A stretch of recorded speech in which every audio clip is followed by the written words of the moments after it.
This is the FMS V3-1450 Corsair, ordered from Motion RC last month, a couple weeks ago actually. Basically it's got the new gold motor, and I don't know if you can hear it.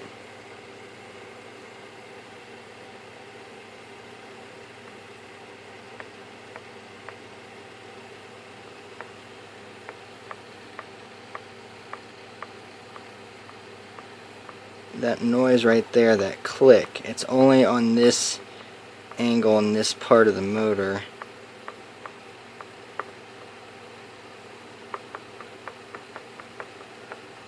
And it's not something that's loose as far as mounting wise. As you can see, I've reinforced with the Gorilla Glue and epoxy. I'm sitting on styrofoam and rubber. But anywhere else, doesn't make the noise except right there.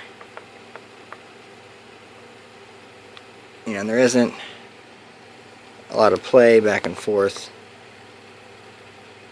Actually, there is no play back and forth, so it's not like the can is loose.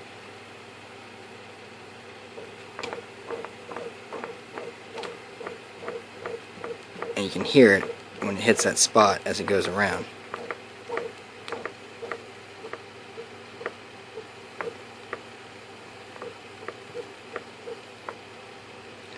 I don't know, any recommendations?